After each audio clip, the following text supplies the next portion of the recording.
Hey, welcome back to Bear Squid. On this channel, we simplify educational tech using the iPad. In today's video, what I'm going to show you is how to do split screen using Google Meet. Now, I've already done a video on Google Meet, and I was doing quite a few split screen features there, but one of my colleagues asked, well, how did you actually even get to the split screen? So I just want to, for those of you who don't know how to do split screen, I'm going to show you that, okay? Now, what I'm going to do is I'm going to go ahead and go to Google Meet. I'm using the application here. I'm not using the web version, because with the web version, if you saw in the previous video, you can't do this. You can, once you've started, let's start a new meeting anyway. So let's go ahead and do an instant meeting. We start an instant meeting. I can go ahead and share this link. For now, I don't want to share it. I just want to show you how to get split screen. Okay, so here we go. My video's on, my mic's on. This is all good. You can go here and go to your chat, okay, or your messages. Look at who's who's on your video chat, your video feed, okay, your web conference. And then if you want, you can go ahead and click on the eye, and that will give you the meeting info. You can click on the three dots and switch from the back to the front camera. You can switch on captions, and from here you can present screen. Now this is what I'm going to show you, okay? So I'm going to go ahead and present the screen. Now when I do present the screen, unfortunately on the app version, on the iPad app version, you don't get a live feed anymore, okay? The live camera cuts off once you start presenting the screen. Even if you put it in split screen, you can't have the live feed here. So anyway, let's go ahead, and what I'm going to do first is I'm going to go ahead and present the screen, okay? Got lost for words there. So anyway, let me go here, and I'm going to go to present screen, okay? And it's going to say screen broadcast. Everything on your screen, including notifications, will be recorded. Enable do not disturb to prevent unexpected notifications. So let's go ahead and say start the broadcast, okay? So 3, 2, 1, here's a countdown timer. And now everything that I see on the screen is going to be shared with my participants. So from this point then, what you want to do is you want to go down and open up an application that you want to share. Typically, I share my good notes. I'll run through whatever lesson I'm doing, okay? Whether that's evaluating algebraic expressions, or that's, you know, for someone it might be a geography lesson. Now you can see here in the top corner here, okay, top right hand corner, you can see that this little record symbol's there, okay? Don't click on that. If you click on, let me click on it and show you. So if I click on that, it says screen broadcasting. Stop broadcasting your screen with me. You can go ahead and stop. Obviously, the whole point of this video is not to stop that. So I'm going to, as long as you can see that little record symbol, we are still recording the screen. Now, recording the screen doesn't mean you're actually recording any of this. None of this is being recorded so that you can use it later on. What's happening is just, it's broadcasting the screen. It's sharing your screen, whatever you're doing, with your participants. Now, I'm going to show you the split screen feature, okay? If I bring up the dock from the bottom like that, let me show you again. So if I just bring up the dock from the bottom, and if I hold on to me, 1 second, I hold on to me, and I drag it to one of the sides. It could be the left side or the right side. Doesn't make a difference, okay? So once I drag this to the left side or the right side, I've now enabled split screen, okay? So now this is split screen mode. If I want more real estate, if I want more space here on this side, I can just drag this across and get this, you know, 3:1 split, okay? So now I've got 75% of my screen as my notes, and I've got a little bit here. Now, why would I want this? Why would I want my Google Meet here? Because I can see who my participants are, okay? If I'm doing attendance, for example, maybe I've opened up iSams on this side, and I want to take attendance, and I'm just looking, hey, who's here? Okay, so I can just take my attendance. Or I might actually continue to communicate with my participants through the chat feature. So I can say, hey, hello, give me a wave. Yeah, and I can just say, if I type in hello, I can get my little emoji there and give me a little wave. Okay, so I can do that, okay? If at any point I feel, oh, you know what? Actually, there was someone that I want you to invite. I can go press on the eye, and I can go share this this meeting information, okay? So that's the benefit of having Google Meet active while you're still sharing the screen, okay? You're sharing the screen. Now, let me be honest. If I'm doing this, okay, I'm sharing the screen and I'm annotating here. So let's go ahead, and maybe I want to highlight a question. Okay, guys, I want you to do this. I can zoom into it, and then I could go ahead and, what's the actual question? There was something here, yeah? So something with that. I've got a laser feature. This is GoodNotes, okay, GoodNotes 5. So I've got a laser pointer as well. Hey guys, this is what you want to do. If P is equal to 4, Q is equal to -3, R is equal to 2, evaluate this question here. Okay, and then you can go ahead, your students can go ahead and try to evaluate that question. Okay, fine. So if I'm doing that and I want a bit of extra space, I don't really need to keep an eye on the messages or the participants, okay? I just time to time I want it. What you can do, just get rid of the split screen. Do you see what I've done? I just moved my finger across. Just get rid of the split screen. And now I'll show you again, because I'll do all of this with a finger. I won't use a trackpad and I won't use the Apple Pencil. So let's just get rid of that for a minute. I'm just going to show you using my hands, because not everyone has a magic keyboard or a trackpad or an Apple Pencil. So what do you do in that case? Swipe up. Here's my dock. And this time I'm going to grab Google Meet. Okay, just drag it. And I'm not going to put it on the right side, nor am I going to put it on the left side. I'm just going to hold it in the middle. And as I do that, this becomes a slide over app. Okay. Now, what's great about the slide over app is I can literally slide it over. So if I'm working here, remember, look, the record button is still there. So I'm still screen sharing. Okay. So as the students can see this and I'm screen sharing, I don't want my Google Meets to be in the way. So what can I do here? Well, because it's slide over, I can just slide it over. Now it's gone, but it hasn't disappeared, because if I slide over from that edge, it brings it back in. So maybe I was talking and saying, hey, Tom, can you do question F? And I move it over, and then someone else, okay, is asking a question. And I said, can you just put it in the comments, please? Yeah, I'll just check it in a bit. Let Tom do the question and I'll get back to you. Now, Tom's not writing on my screen. He's not, you know, Google Meets doesn't have those features that are in Zoom at this point in time. Hopefully, they'll add these features, you know, on parity like on Zoom in September, when they're going to have an app refresh. Anyway, I digress. Let's get back to the point. Because I know now Google Meets is a slide over app, I can always slide it in and slide it out.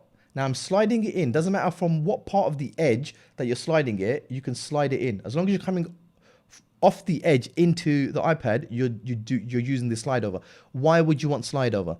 Because perhaps I'm communicating with someone. Hey, Sarah, please complete, okay, question 3 or question 2 and message me. Okay, message back. So I'm going to send that out. Now I don't have any participants, so I can't, you know, I can't send any particular one a private message or whatever. However, you can see the benefit of sliding it in and sliding it out. Now, how do you slide out? You can't just slide it out like this. It doesn't work. Okay. What you need to do is you need to go to this little tab up here. Can you see that? Go to this little tab up there and then use your finger and just slide it across. Okay, so slide it out of the screen.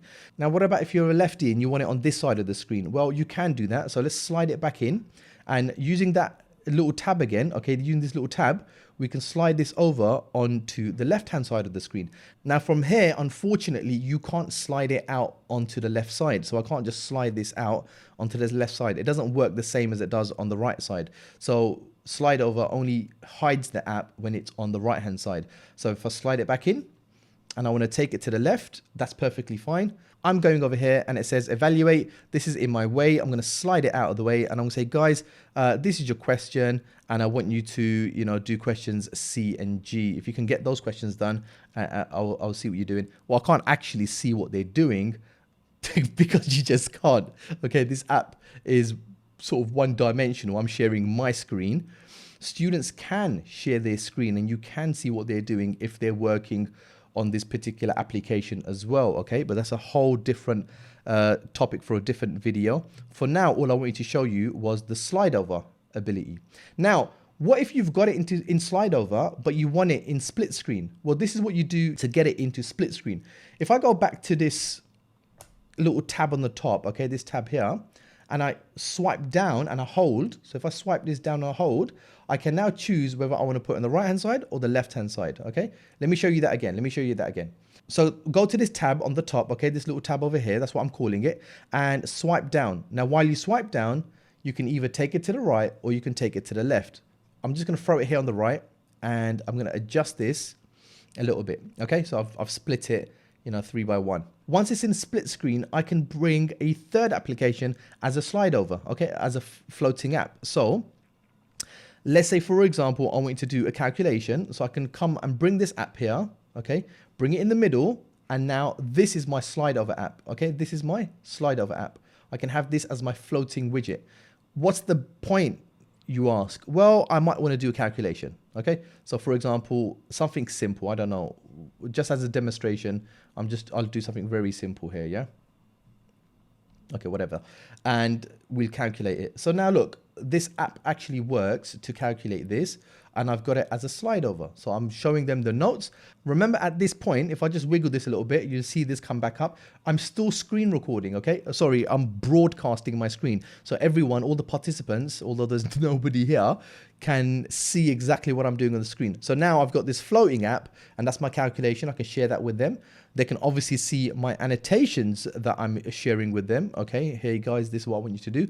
And at the same time, I can continue to communicate over here. Now, you might be asking, hey, what's the point of doing all of this on the iPad? Yeah, you can do most of this on a computer or a Mac, but you can't annotate. Okay, you can't annotate on a Mac. And that's why I think an iPad is a very useful device for educators, okay, for teaching, as a teaching tool. So anyway, that's what I want to show you. Now, basically, if you don't have an iPad Pro, what are the expectations? Well, let me show you, okay? So let me switch this out. So let me go to Google Meets. Let's start a new meeting, just as we did before. Here we go. There's my meeting link information, and I think we're on. We're live. Let's put the camera on just to make sure. Here we go. You see this angle is a bit pointing up my nose, but don't worry about that. Now, what can we expect here? So let's go ahead and let's do present the screen, okay? And we'll start the broadcast. So you see this, it says screen broadcast. Whenever you see that little recording symbol, it basically means you're screen sharing, okay? You're sharing your screen. You're not recording anything. Unfortunately, at this point in time, Google Meet only does recorded sessions on the computer, okay? You can't do it on the iPad. Anyway, so I'm recording now. What can I expect from this? So I can go ahead and open up GoodNotes. Okay, and here I was doing something on GoodNotes. I could go ahead and, write something down. Find X, okay? Find X. Okay, but can I split screen at the same time? You can see that I'm recording here. I'm screen broadcasting here. So that's perfectly fine. So let me go ahead and bring Google Meet, okay, and try to split screen it. Look, it's not allowing me to split screen. I can just drop it and it will just bring this app here. So again, let me see if I can float GoodNotes. Can I not? You see, it's not letting me float this on either end. So the issue here about the split screen has got nothing to do with Google Meet. It's actually the settings. So let's go back to Google Meet and let's stop the broadcast for now. I'm just going to stop here and say okay. So I've stopped the broadcast. The meeting's still going on. I've just stopped the broadcast to show you something. If you go to your app, your settings, okay, and you go down to home screen and dock, and here you see multitasking, okay, you click on multitasking and it says allow multiple apps. So click on that, allow multiple apps, and now this will allow you to drag and drop. It says here, look, drag applications from the dock or home screen to create split screen or slide over apps. Okay, so make sure, it doesn't matter whether you've got an iPad Pro or not, make sure that this setting is turn on. You've toggled this on in your settings. Now let's go back to Google Meet here. We'll go ahead and we'll present our screen and we'll start the broadcast. 3, 2, 1 is your standard countdown timer. Now we've started broadcasting. Now you're presenting your screen. Perfect. Now what I can do here is I can open up GoodNotes side by side with my Google Meet. Okay, and I can obviously split screen this as I like. Yeah, I can move it around as I like. What if you wanted this on the other side? Okay, well, just make it full screen. Let's go ahead and drop GoodNotes on to the left-hand side, and we've got that. Now, the only difference here is the screen size, okay? Because you can even come here and flow a third application, okay, that will work on the side. However, in my previous video, I did show a hack where you can actually you can have a live video feed. You can't do that on a non-pro model, okay? So anyway, that's, in a nutshell, that's how to use Google Meets. Whether you got an iPad Pro or a standard iPad 6, 7 Gen or an iPad Air, that's how to use Google Meets. If it's not working, the slide over is not working, make sure you go down to settings, okay? And you go to dock, home screen and dock, go to multitasking and turn this on, okay? The most important thing that you could do, share this content out to colleagues and friends and teachers, educators that you think that might find it helpful. Everyone is trying to upskill, you know, the expectations are very high. Everyone has the capacity to, you know, teach online and do an awesome job at it and really support our students, support our parents, support each other. Anyway, that's my little spiel. As always, I'll see you in the next one.